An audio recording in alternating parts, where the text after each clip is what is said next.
Good evening. This is Mae Brussell from KAZU FM in Pacific Grove, California. This is broadcast number 582, January 31st, 1983. Goes so fast, I want to get back to the old year for a while. I've been talking the last 3 weeks and referring to a specific article by Alexander Coburn in the Village Voice, The Pope, Lumumba, and the Calb Connections, and the allegations of Mr. Coburn and his informers of the role of the major news media, the Reader's Digest, Claire Sterling, the Central Intelligence Agency, Langley, Virginia, the Vatican, in using propaganda to stir up an anti-Soviet climate through the story of Aja and the assassination attempt on the Pope. And for the past 3 weeks on the air, I've chronicled in pretty good detail the beginning of the origins of this scandal, and I have a lot more to do. I was going to do another week on that, but I'm going to get back to it hopefully next week. I want to jump now to an article I referred to several weeks ago because I don't want you to lose track of it. It broke in the San Francisco Examiner January the 5th, 1983, and it'll be a month that it's out, and because important decisions are being made in Washington, I thought I should go to this subject right now, and it isn't separate from what we've been discussing the past few weeks on the assassination attempt on the Pope and the propaganda. And the people that I'm referring to in this article tie in directly to that same anti-Soviet stance and a position in Washington, D.C. with a person in power who obviously has no business to have this position, but it seems that the history of our Secretary of the Navy is not so elite as it should be. It's always considered the elite branch of the service. And in dealing with this subject, that I'm the Secretary of the Navy, John Lehman, and many of you know I've talked about him before, I'm going to do like I did in the last few weeks with the shooting of the Pope and take you back to the parallels of the John Kennedy assassination, because the news that is coming out now relates to those people involved and similarities and similar names going back to Dallas, and I think that you'll appreciate the parallels as we go through them, how the same agencies are using the same scripts to get the same effect, only each time and each year it gets more costly and more deadly, and we'll go into the inflation of the figures if you don't believe that the errors they're making now are more expensive than they were in 1962 and 1963. Now, the article that caught my eye that was so important was in the San Francisco Examiner, and the title of it has to do with the Navy boss's probe. I mentioned this before 2 or 3 weeks ago. Navy boss's probe, that Secretary of the Navy, John Lehman, is it a revolving door or a defense iron triangle? That lead may be a little misleading for such an important article. But this is from the San Francisco Examiner, taken from the Chicago Tribune. James Coates, C-O-A-T-E-S, wrote the article. There's a federal investigation of the present time of Navy Secretary John Lehman's affairs. Many of you may have seen him several weeks ago on television. Many of these investigations sit idle, such as the mob connections to Raymond Donovan and other large stories, the drug arrests, suspicions in Congress, and then they surface later. But at the present time, in the last month, there's been a lot of stories of Navy Secretary John Lehman's affairs. Now, in essence, John Lehman, L-E-H-M-A-N, is president of Abington Corporation, A-B-I-N-G-T-O-N-E Corporation. His brother, Joseph Lehman, is co-owner of Abington Corporation. This is a CIA dummy front like McCord Associates at the time of Watergate. It consists of about 8 people, and they splinter off. His wife is also a partner, co-partner in this. And Christopher Lehman, the second brother, John's brother Joseph, is co-owner of Abington, and his brother Christopher is employed by Senator John Warner. Now, Warner is one of my favorite people. His estate is right next to Edwin Wilson. John Warner was Secretary of the Navy Edwin Wilson was the head of Navy Intelligence Task Force 157 that set up assassination teams out in Asia, Southeast Asia, and around the world directly linked to Guggenheim Bank in 22 different countries. When the Soviet Union, the newspaper in Pravda, Izvestia, accused the United States of using propaganda on the Pope story, and they suggested, as I mentioned last week, go back to the Allende murder and Letelier murder. That ties in with Edwin Wilson. And he was, as I say, directly right next door to John Warner. John Warner was married to the sister of Richard Mellon Scaife. He was part of the Mellon family, married into it, and got a $12 million settlement after that marriage. It seemed to me that it would be a convenience and an excuse to hand to John Warner for particular reasons to continue the espionage operations that he's been heavily involved in continuously.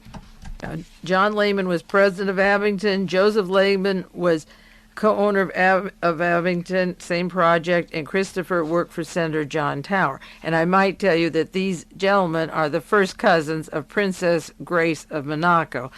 The Secretary of the Navy is the cousin of the late Princess Grace of Monaco.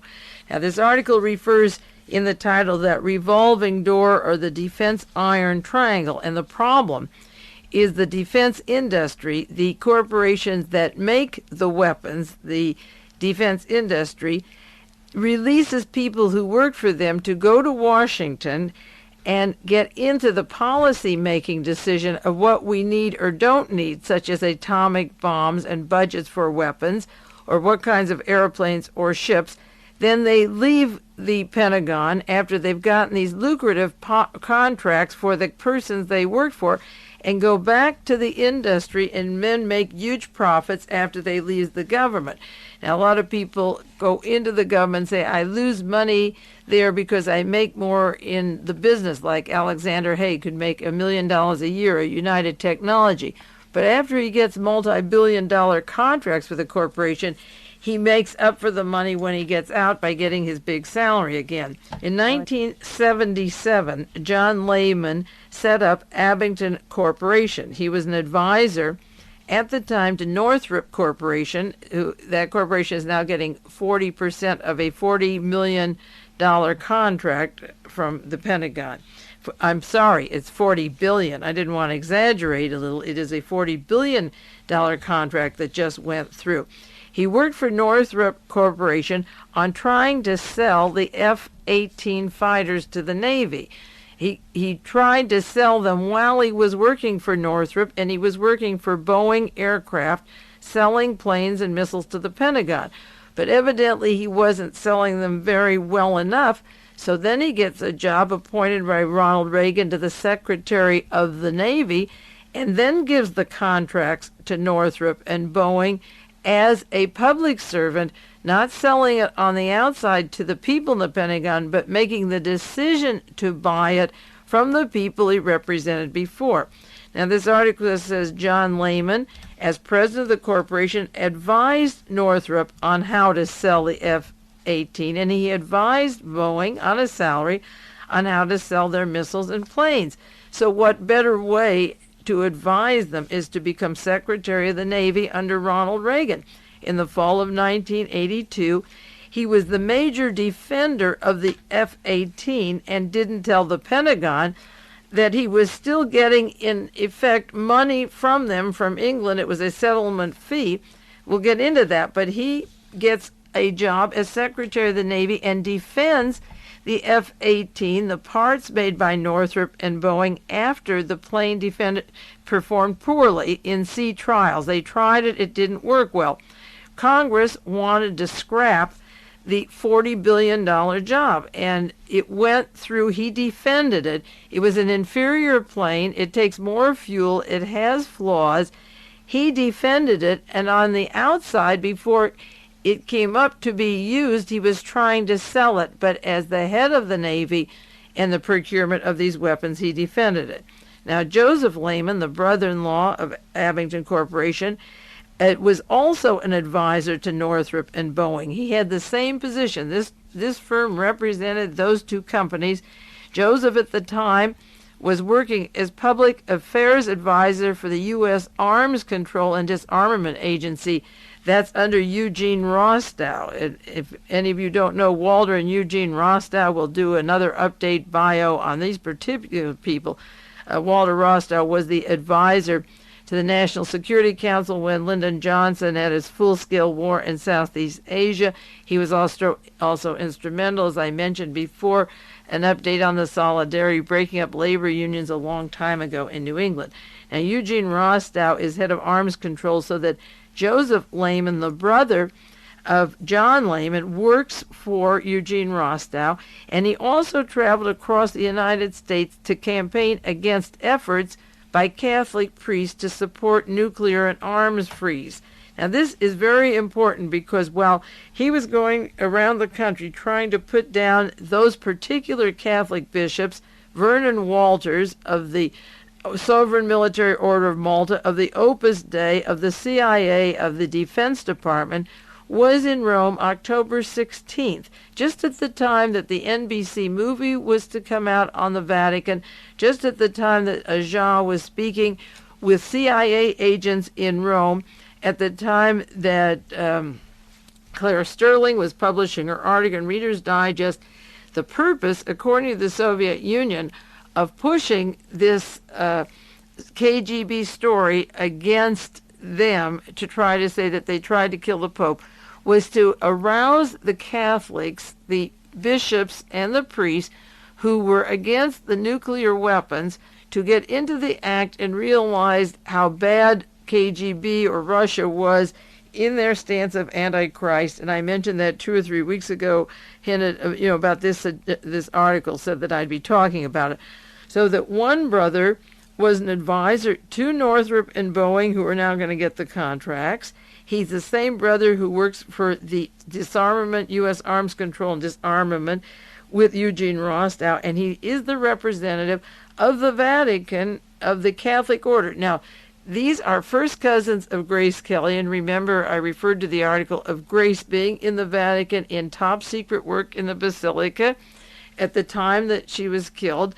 This family has strong links to the Vatican. Her marriage was arranged by the Vatican, and they're still supporting the Opus Dei, the reactionary group, by coming down on the anti-nuclear people. So that this brother Joseph traveled around the country trying to stop the Catholic bishops from having this stance against the nuclear arms freeze, while his boss, Eugene Rostow, is pushing for the deployment of nuclear weapons all over Europe. Christopher Lehman, as I said, was employed by John Tower of Virginia as a defense expert and staff member of the Senate Armed Services Committee.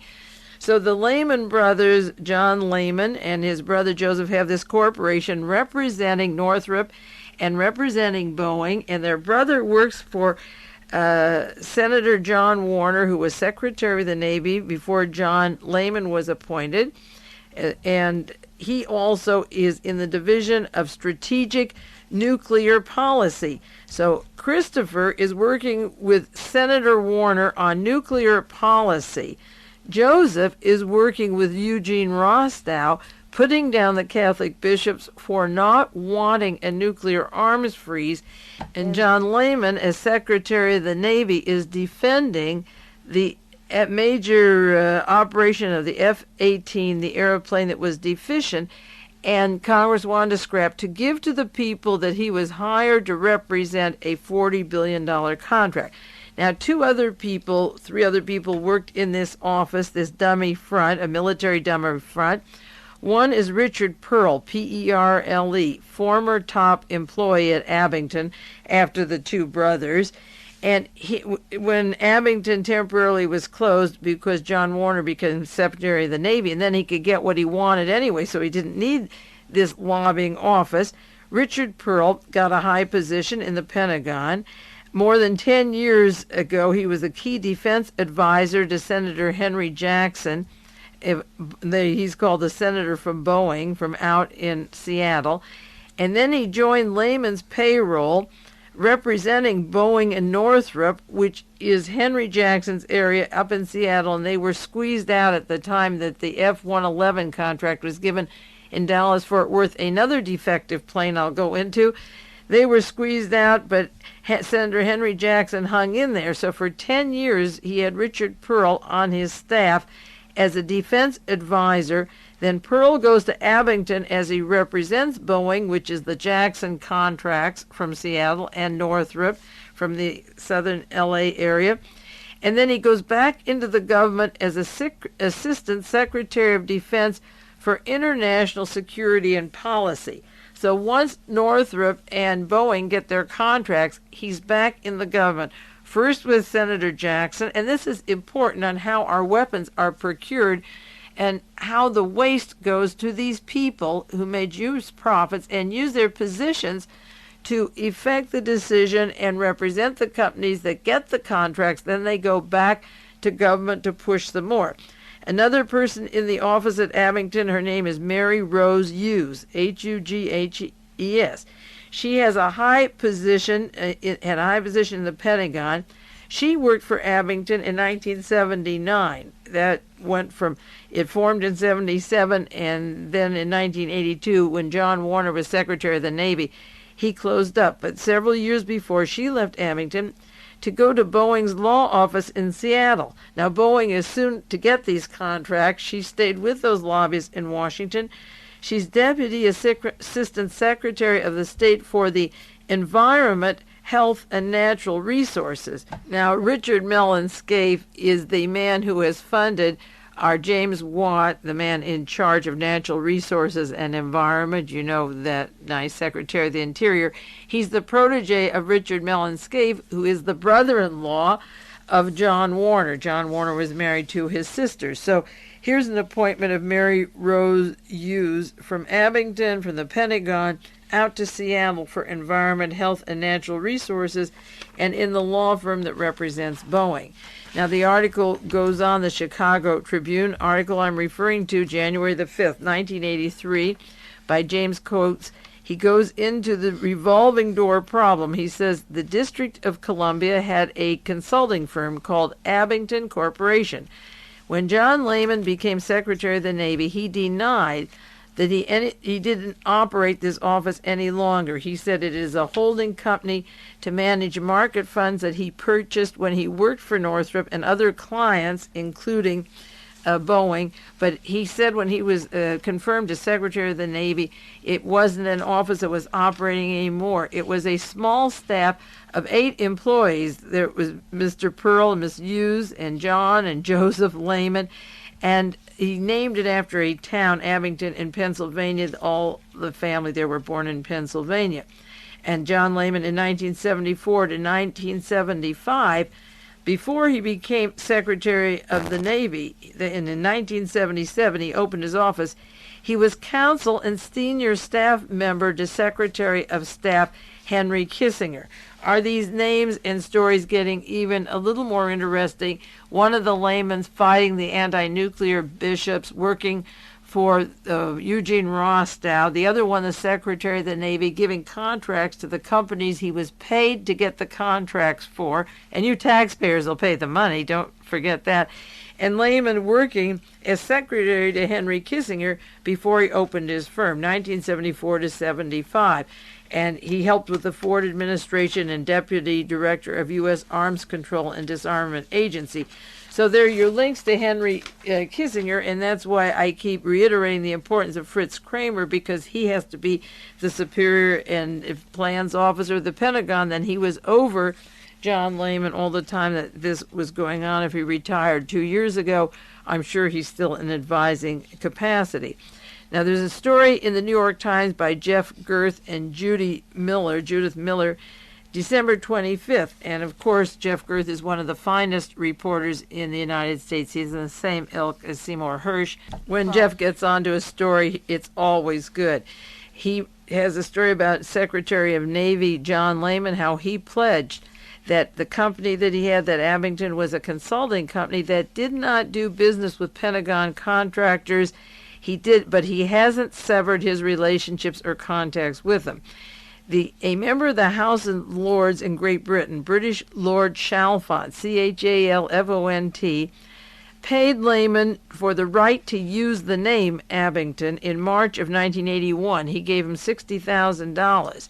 In London, is the office of the CIA Samuel Cummings from Philadelphia, part of the John Lehman crowd and the Princess Grace group, whose offices are in London, but the main office is in Monte Carlo. He's the arms merchant of the world that supplies the Guggenheim team that Edwin Wilson and John Warner and so forth are all a part of, and Navy intelligence. And of course, London is where Berta Calvi was hung, where Edwin Wilson was meeting with his various agents, Frank Turple and George Corkula.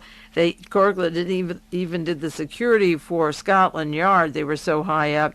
And of course, London is the home base of John DeLorean. Although his car agency was in Ireland, he flew into Ireland a few times. His base was in London. There's a lot going on in London. Colin Chapman died several weeks ago with his links to the Lotus Car Company, the Panama connections, and John DeLorean's Swiss bank accounts. I mentioned a few deaths, a few gun merchants, because all of them had a finger in the Grace Kelly, Samuel Cummings, John Lehman family saga. They're not separate. Neither is Henry Kissinger from this or Senator John Warner and the people that they work for, Eugene Rostow.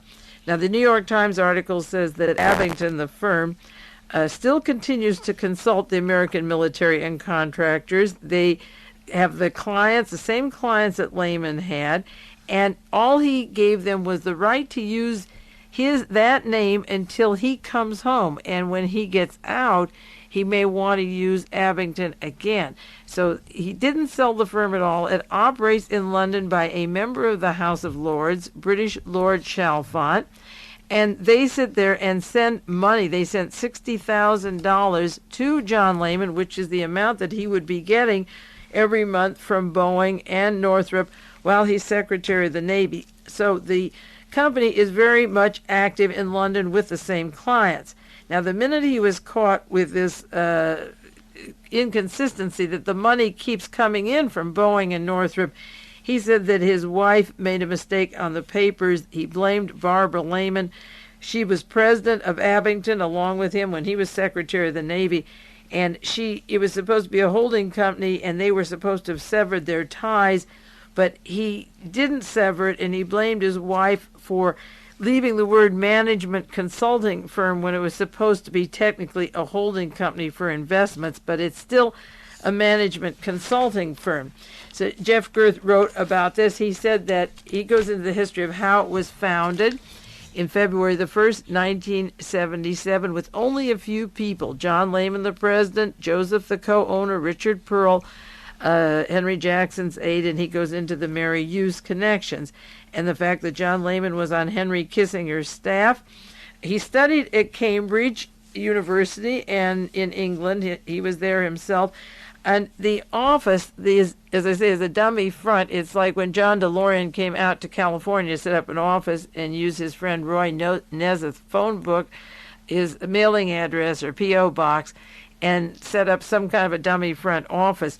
This office has no tangible assets. There's some office equipment, used furniture described by Jeff Girth. It's on 1800 K Street in Washington, D.C. It has nothing at all. And out of that little office with a table and a desk representing Northrop and Boeing came our Secretary of the Navy, who gives them those contracts. Speaking of Northrop, Mr. Jorgensen from Reagan's kitchen cabinet, one of the men that made Ronald Reagan president, is on the board of Northrop Aircraft. Now, Senator John Tower was notified by the Office of Government Ethics because he's chairman of the Armed Services Committee, and they advised him about the problems with Mr. Lehman that he had promised to sever with Abington and disqualify himself on any Abington clients, which he hasn't done. He's been forcing the contract through, and Lehman claimed he had no connection with the firm, and at the original time he said he would disqualify himself, but it turns out that in the financial statement, 1982, he still owned Abington Corporation and was receiving consulting fees, and never disclosed that he was representing Boeing, Northrop, or TRW, who paid him fees before he joined the government. He didn't tell any of them that he was tied to those people when he became Secretary of the Navy. He withheld this from the hearing. According to Jeff Girth in the New York Times, at no time did John Lehman list his clients, Northrop, Boeing, and TRW. But Richard Pearl from Abington, who later left there to become Assistant Secretary of Defense for International Security Policy, he listed his clients, and in connecting Pearl to Lehman, the story broke about Lord Chalfont as Minister of State for Foreign Affairs in Great Britain. He was part of Harold Wilson's party from 1964 to 1970. And out of the Pearl admission, when he was taken into the Defense Department that those were his clients, they connected that his corporation was Lehman's corporation. And in fact, Lehman had these people and it just transferred the name to Lord Chalfont, who uses the name but retained Northrop as a client continuously, and checks of payment of $60,000 went to John Lehman, Secretary of the Navy. Now, how does all of this affect us, this kind of chicanery, these people with Rostow and Kissinger and so forth? Well, the first story that came out about this, Navy chief admits their flaws in new plane. This is December 1st, 1982. Secretary of the Navy John Lehman acknowledged that there are range problems with the Navy's costly F-18 fighter bomber, but he said he will recommend full production of the aircraft. He admitted it falls short of flight range speculations, but the contract will go to Northrop, and even though it has flaws, he will recommend it. Another story out of the Houston Post, Navy panel says F-18 jets can be produced to carry bombs if the range goals are met, but a high-level panel recommended, even though they recommended they build it, they have to overcome the problems that they admitted because the test showed that the F-18 failed to meet range goals for carrier-based bombs without refueling in the air. So they admitted, even the Secretary of the Navy, that F-18 has flaws. Then the next series of articles came out, parts to be built overseas in the outside the United States. Not only is a $40 billion contract going to these companies, but there's objections to the fact that we have unemployment in this country. Our steel factories are closing. I don't have to tell you about the automobile, the steel. It says the unions torpedo Lehman in his overseas shipbuilding. He's giving the contracts to South Korea Navy yards and down to Australia. And the article in the Washington Post says the employment in private shipyards was 141,000 when Reagan was inaugurated, and now it's dropped and to 124,000. It'll go down. The Secretary of the Navy, John Lehman, is going to give these contracts to build the parts to other countries, Australia and South Korea. Then he had another statement in the newspaper following that. This was Washington Post, December the 2nd, 1982.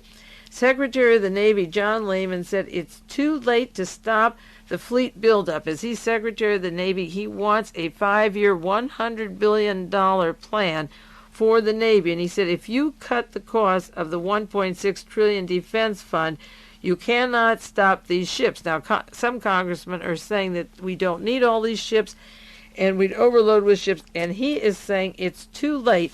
This is a man, just as I referred to those men, if you can call them men, last week, the liars and propagandists of the KGB story, like Mr. Pipes and Kissinger and so forth.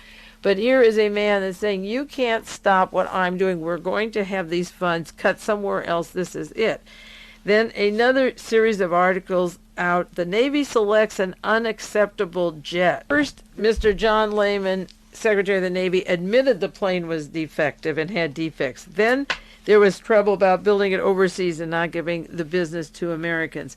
Now the Navy accepts what the headline says, an unacceptable jet. The Pentagon panel, according to Wall Street Journal, will put a full $40 billion complement into the aircraft, and only 2 months before the test declared the F-18 unsuitable for use as a bomber. But they allocated the money to this corporation. There was an effort to kill the F-18. It was defeated in the House just this week, and the Pentagon approved the bomber and the funds for the F-18. Then another story, Lehman at war with the USSR, and he has a long story on his plans of attack of concentrating ships up in the Arctic area. Remember, his cousin Princess Grace was up in the Arctic this summer before she died. Lehman sees Norwegian Sea as a key to Soviet strategy. This is from the Washington Post, December 29th, and it tells how he's going to send these expensive fleets up next to the Kola Peninsula, right next to the Soviet Union, and use a large amount of submarines and cruisers and take millions and billions of dollars as if he is running the war. And he doesn't use the interviews as if it's a past tense. He tells about the battle, where the battle will be fought, and the land air bases, and how we have to be there and how we have to handle it. And it's not like World War II. And he uses it in the present tense that the war is inevitable. We have to have the war. And this is one of the places up in the northern Arctic where the war will be on. And what is frightening is the assumption that we have to have the war. This is Secretary of the Navy John Lehman. Then another series of articles, Lehman backs the F-18 in spite of drawbacks. Another barrage of articles. A week later, the Pentagon funded it. He supports it. And he said we need them, and we have to have them all over the world, the F-18 fighter attack plane.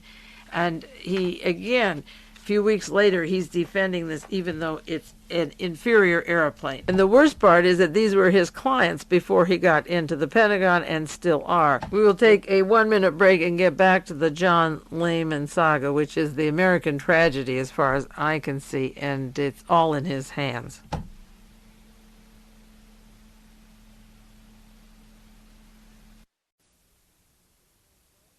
This is Mae Brussell from KAZU-FM in Pacific Grove, California. This is broadcast number 582, January 31st, 1983. On to some more on the contract of the Boeing and Northrop and Secretary of Navy John Lehman.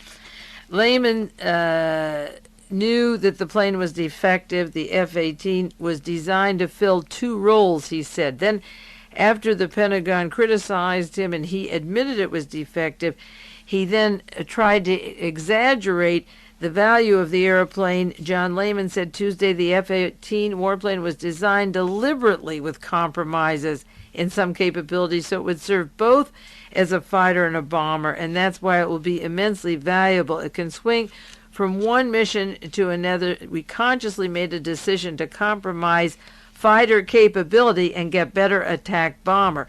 When it was under criticism, then he goes out to say, well, we purposely did it this way because that's the way we'll get a better plane.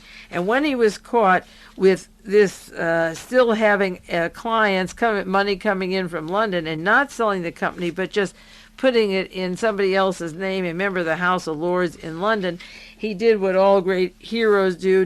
Navy Secretary blames his wife for the flap over the holding company, and he said that the Abington Corporation that consulted Northrop and Boeing, the aerospace contractors, he had dropped his interest in them, but his wife had made a mistake in the wording that it was a holding company and it wasn't still advising them, as I say, even though it's going from London.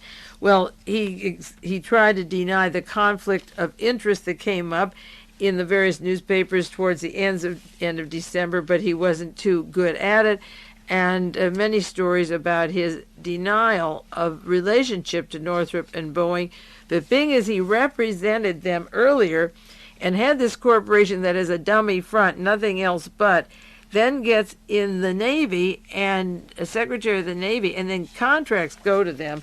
Shows the influence that he... Jeff Girth has another story, December 24th in the New York Times. Navy Secretary keeps his ties to the company aiding the arms makers, and the question of eventual gain and how he'll get his money, and how the lawyers of the Ethics Committee are investigating it, and he didn't sever those ties and said he did, and it turns out that he still has them retained.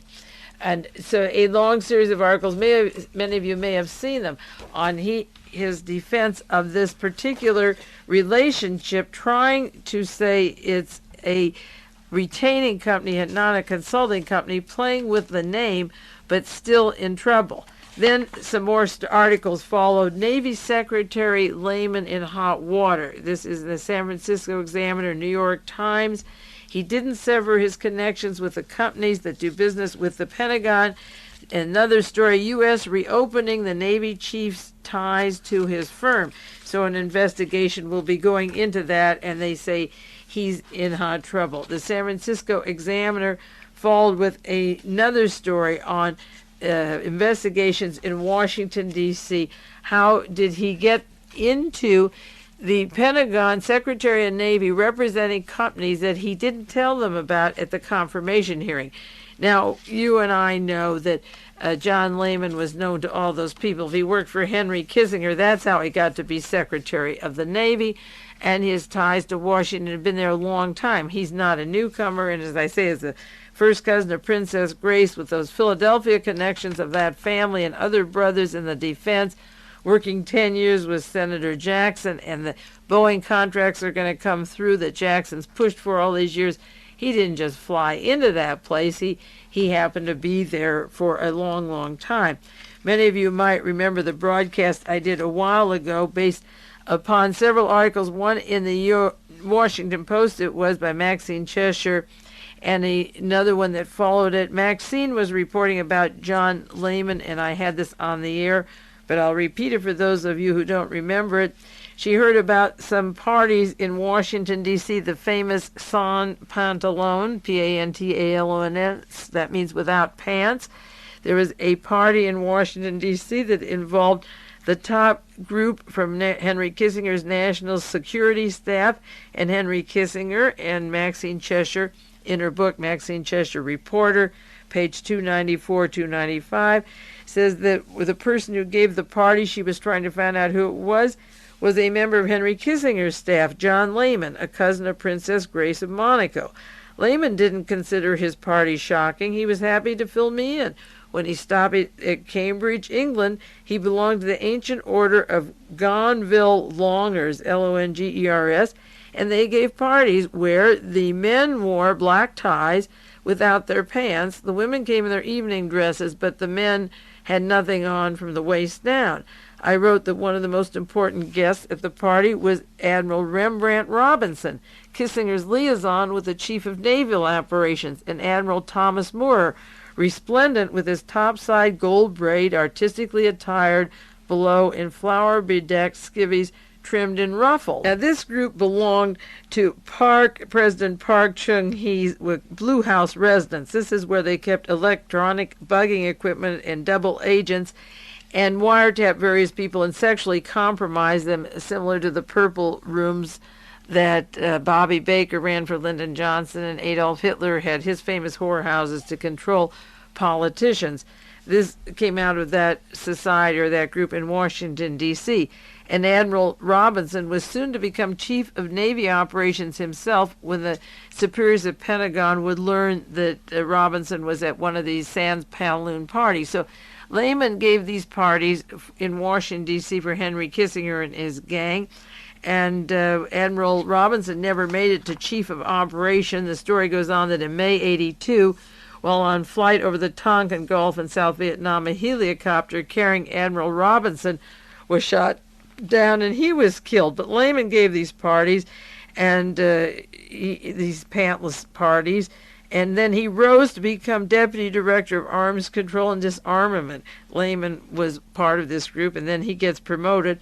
And in the Korean story, there's stories of blackmail and secrets and sexual parties that she writes around about. And she said, ironically, John Lehman had unintentionally related another front page story during this siege they were under by the Navy in 1970, but I didn't pick it up.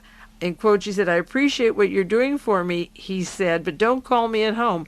I'm pretty sure my phone is tapped. By the other side, Maxine asked. No, he said, by our guys. Henry Kissinger has his own staff wiretapped. So the Sans Pantaloon parties and you can imagine what went on. And later, I updated this with a program on the radio. I'll have to look up the number of that broadcast, that John Lehman, Secretary of the Navy, was the darling or the sweetheart of Senator John Tower from Texas. And of course, John Tower is married to Samuel Cummings' sister, She got an appointment by the Reagan administration and the Arts Council. Her brother Cummings in London again, the arms merchant of the world, the largest deliverer of arms merchants to the world, with international ties to the Guggenheim Bank and the terrorist organization that's made to look like the left, with his offices in Monte Carlo. So John Tower and John Lehman and Samuel Cummings and the Monte Carlo connections are very close, and the Henry Kissinger and the Senator John Warner, the Edwin Wilson, all of these names keep reappearing, the cast of characters. But the Lehman story is so interesting because John Lehman worked for Henry Kissinger. He worked for Boeing and Northrop. He gave the contracts to them, and he also has the brother going around putting down the bishops who want the arm freeze, the nuclear arm freeze. Now, the Secretary of Navy's, the secretaries are really interesting. I gave some names, I think, a few weeks ago, I believe I did, of James Forrestal and John Connolly with his close links to the Vatican, and Licio Gelli and Paul Marcinkus going way back a long time, the Vatican connections of John Connolly. Fred Korth was Secretary of the Navy. Fred Korth was the attorney for Mr. Ekdahl. That was Marguerite Oswald's husband, Lee Harvey Oswald's stepfather. Fred Korth, who was Secretary of the Navy, was the attorney for Mrs. Oswald's husband. John Connolly received letters from Lee Harvey Oswald, and so did John Tower. Lee Harvey Oswald worked in Navy intelligence under Mr. Paisley and Mr. Pipes, Richard Pipes, and the National Security Council in the Soviet Union as a spy. And Fred Korth was the attorney for Marguerite Oswald's husband. Then we have John Warner, the brother-in-law of Richard Mellon Scaife, and the next-door neighbor, Edwin Wilson, the head of Task Force 157, with their links to Bobby Inman of Navy Intelligence. He's Admiral Bobby Inman, who was National Security Advisor, and so on. And then John Lehman, the cousin of Princess Grace, the employee of Henry Kissinger, the brother who works for Senator Jackson from Seattle. I think you get a picture. You don't know all these names, some of you do, but you certainly can get a picture of overlapping names and relationships, and the Joseph Lehman who works against the American Catholic bishops who want the nuclear arm freeze. Close ties to the Vatican, all the Lehman family, working close ties with the Pentagon decision-making, with John Warner, with Henry Kissinger's staff, with the Washington inside-out politics, the sexual politics, the blackmailing, and so forth.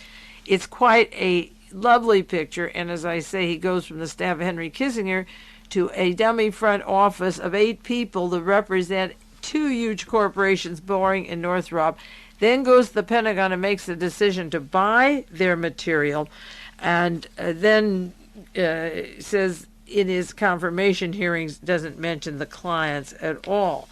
Now, there's another story that came out, the controversial TFX. Now, I'm going back in history to the Kennedy assassination, to the parallels when Fred Korth was Secretary of the Navy.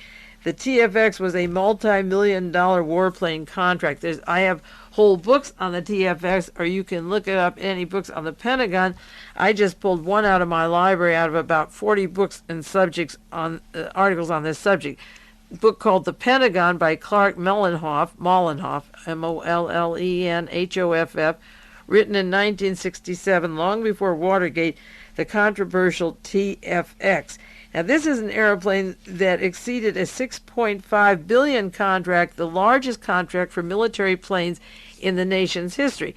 What we're talking with the F-18 is $40 billion. That's what I meant by inflation. Early in 1962, the rival for the TFX was the Boeing Company with headquarters in Seattle, Washington. That was Senator Henry Jackson.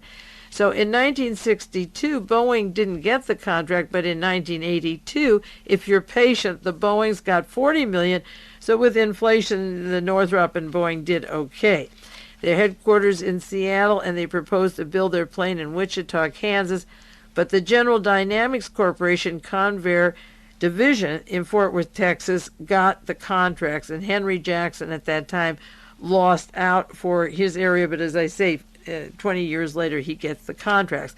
Incidentally, the chief of Convair of General Dynamics in the Dallas-Fort Worth area, the chief of security for the entire system was Max Clark, whose wife, Gally Clark, provided Marina Oswald for clothes and food when Lee changed jobs from Fort Worth to Dallas, and she was a daughter of the Surbatovs, a famous white Russian family who allegedly had helped the Tsar's family escape. This white Russian, Mrs. Surbatov, described like the cabin and lodges by her husband, provided the Oswald family with their needs while they made transitions to other government jobs from one to the other government position. The contracts went to the General Dynamics, even though it was an inferior plane. The bidding was low. The plane, the Boeing airplane, was a better plane. The price was less. It was $100 million lower in the first phase, and it would have saved the government $415 million on the contract. $415 million would have been saved. Where you know how our Social Security and our funds are short in Washington. But they gave the contract November 21st, 1962, through the coaxing of Mr. McNamara from the Ford Foundation and Fred Korth, who then was Secretary of the Navy. Now, Fred Korth was the head of a bank down in the Dallas-Fort Worth area that was to receive the money for the contracts from General Dynamics. General Dynamics was not politically well off at the time. It was going under, but they received the money thanks to Fred Korth, Secretary of the Navy and the attorney for Marguerite Oswald's husband. From 1958 to 1961, there was a Deputy Defense Secretary named Gilpatrick, Gilpatric, and he was the lawyer for General Dynamics Corporation until 1961, and then the contract went in 1962 to General Dynamics, and he represented the firm. This is similar to John Lehman representing Northrop and Boeing, then going to the Defense Department. He goes to the Defense Department representing General Dynamics until 1961, and then becomes Deputy Director of Defense when they give contract to a plane that was notorious. They kept going down during the war. They were F-111s are part of the Vietnam history, how defective they were. I had a friend who used to call me every time a plane went down. We would laugh, ha, because we knew they were defective. We knew they were pushed through, and this airplane was in the news throughout the entire Vietnam War. So the taxpayer was paying for a defective airplane at a higher price, and this book describes in 1958, even as a major defense contractor headed by former Army Secretary Frank Pace, General Dynamics was in serious financial trouble in 1958.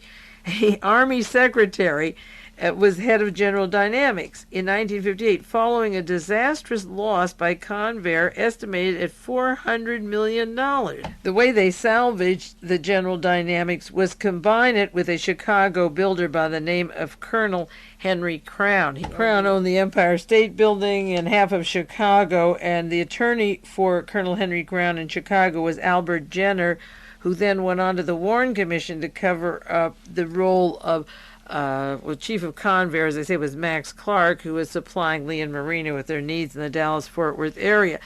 And then Gilpatric, this Deputy Secretary of Defense, Gilpatric, in January, moved from General Dynamics in 1961 into the Defense Department. He was in the law office of Cravath, Swain, and Moore, and he made a financial arrangement to go leave General Dynamics and go to the Defense Department, which is the parallel to the Lehman family and their dummy fronts working for defense, the industry who are making these particular weapon systems, then going into the Defense Department to make the decision to buy the instruments that are defective, and then going back into the private sector to reap up the profits of the huge corporations.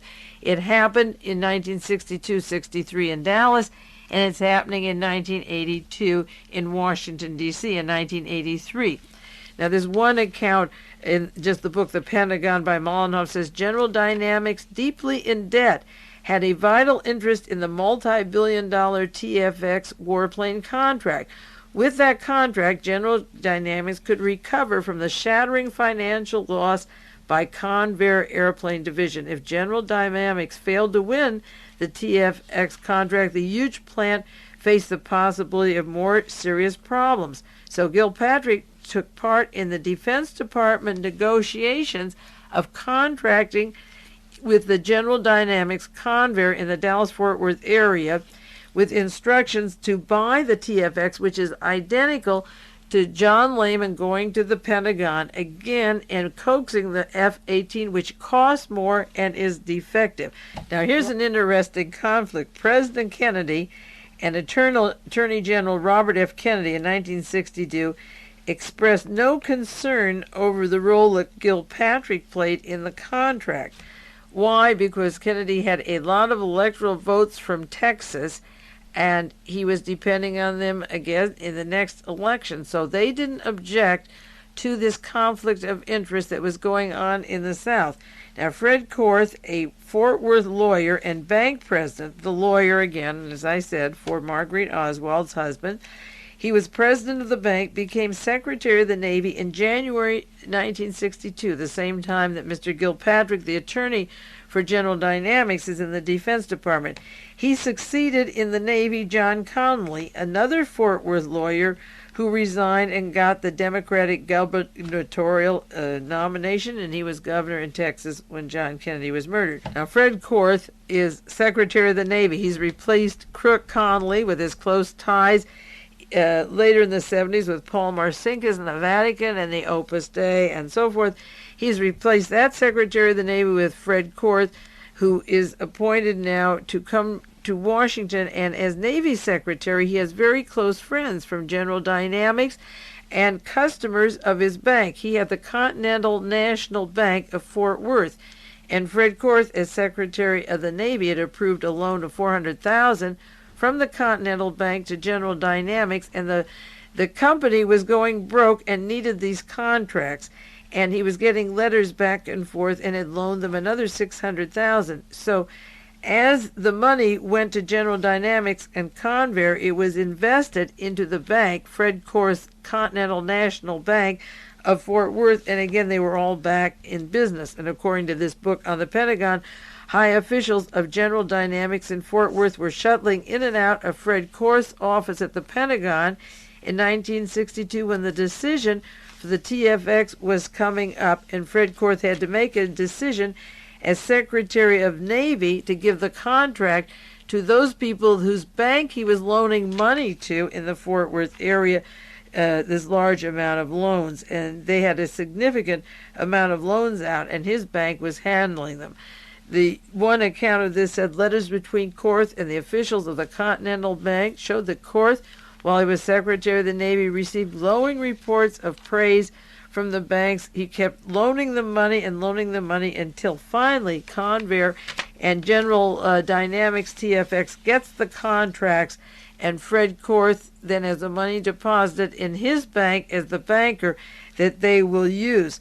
Now, at a press conference in October 31st, 1963, this was just a month before John Kennedy was murdered, about 4 weeks before John Kennedy was murdered, November 22nd, President Kennedy was asked about the legality and the propriety of Fred Korth, the Secretary of the Navy, with the TFX matter. It began to be a thorn in John Kennedy's administration and an embarrassment, and the president reiterated that Korth only had a small interest in the bank and that the bank loan to General Dynamics was so small as bank loans go, and Kennedy passed it up.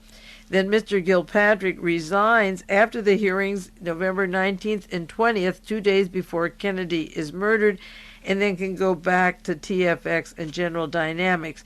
Fred Korth was Secretary of the Navy while his bank in Fort Worth was giving loans to a company that was going broke, and by having that money, it poured back to his bank, and then they were sailing away with business. Oh, keep in mind, of course, that all this money comes from U.S. taxpayers. What we're talking about is shuffling the war and making it safe for people to pay more money. You know, when a plane goes down, we pay a pension to the widow, the flyer. The cost of the planes is millions of dollars, the loss of lives, the military funerals. I mean, these planes were constantly going down, were defective, and weren't good planes. But Again, Senator Jackson from Seattle, Washington, was hanging in there, and for 10 years after this episode, he had one of the Lehman brothers working for him. Then the Lehman brothers were representing Northrop and Boeing, and then this year they get a contract for $40 billion, which is a lot of money going to these companies for these kinds of people. Now, in the volumes of the Warren Commission hearings, Volume 1, Marguerite Oswald is testifying, and she's telling about her husband that she's divorcing, Mr. Ekdahl, and how Fred Korth and the husband brought in people to perjure themselves to help her get a divorce. This is Lee Harvey Oswald's stepfather, and the Secretary of the Navy, who was an attorney for Ekdahl, has perjured and brought up people to lie at a trial implicating thievery going back in the early years when she knew him, before the controversial TFX stories were out in the news. She's testifying in 1964, early in 64, when the Warren Commission first started. She was the third witness called. And she said, I want to tell you something else that upsets me. It has to do with Mr. Edwin Ekdahl, who was an electrical engineer. He made a lot of money in those days, $10,000. And he had a woman before he married her, and she didn't know about it. And later she found him. She said, my two boys were in military school. And these are John and Robert, the brothers of Lee Harvey Oswald. And then she discovered that this Ekdahl was still seeing this other woman that he had before.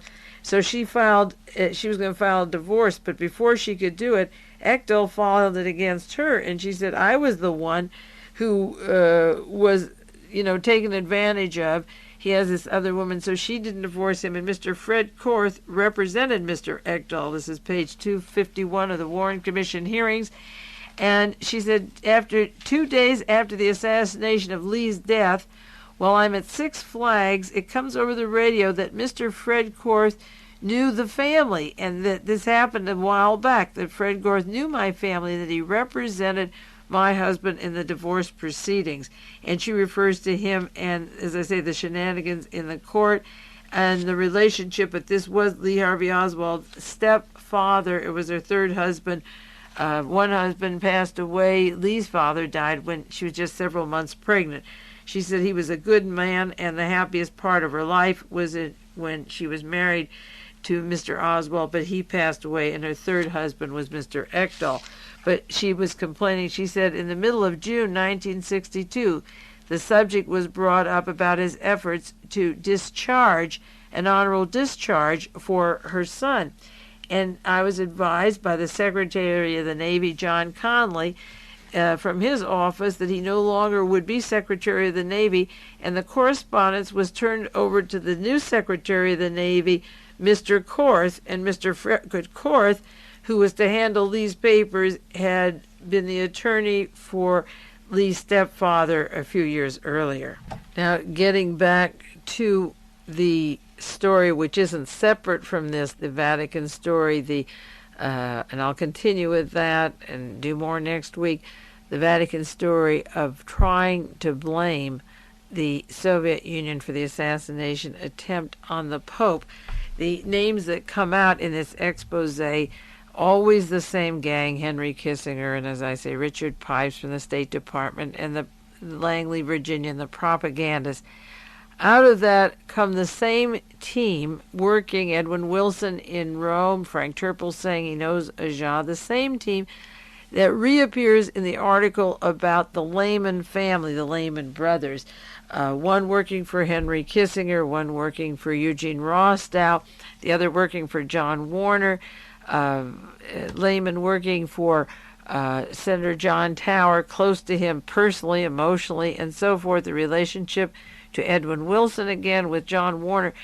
In these major news stories coming out now, they are finally interconnecting. I don't know whether the writers of these stories are aware, but I think they must be, like Jeff Gerth, I know is, and Alexander Coburn. And they're pulling out names that interrelate. You can jump from one major story to the other. The use of John Lehman's brother to put down the anti-nuclear bishops. Well, I mentioned last week that there was a promotion of Mr. Bernardine from Archbishop to Cardinal. So they weren't exactly getting their way, but they were trying. The use of propaganda to stop the rapprochement between the Soviet Union or to reduce the weapons. The escalation of the atomic weapon budget is so tremendous. And the problem is that the people like Lehman and Vernon Walters, who put down these bishops, are not identified enough, because the major media is certainly in the hands of those people that push these appointments and approve these appointments and refuse to print on top headlines the conflict of interest of these particular people and their interrelationship with each other. And finally, to conclude this broadcast, I want to repeat a copy of an article from the Associated Press, UPI. This is Thursday, January the 6th. The Soviets see a CIA role in linking of Bulgarian to attack on the Pope. Now, last week, they accused them of wanting to investigate Lumumba, Allende, and Letelier. Now they're saying that it has to do with the arms race also, that as soon as the Catholic priests and the bishops began to respond to the anti-nuclear feeling around the world and would not go for the Reagan slogan that there are things more important than peace, then Ajah in Rome began talking to Italian authorities and members of the Central Intelligence Agency, and the purpose was to blame the Bulgarians and KGB to turn the Catholic sympathy away from Soviet disarmament proposals. And they said in Pravda, only a blind person cannot see the hand of the crusaders from Langley and the CIA, and that's exactly what Alex Coburn said in the Village Voice.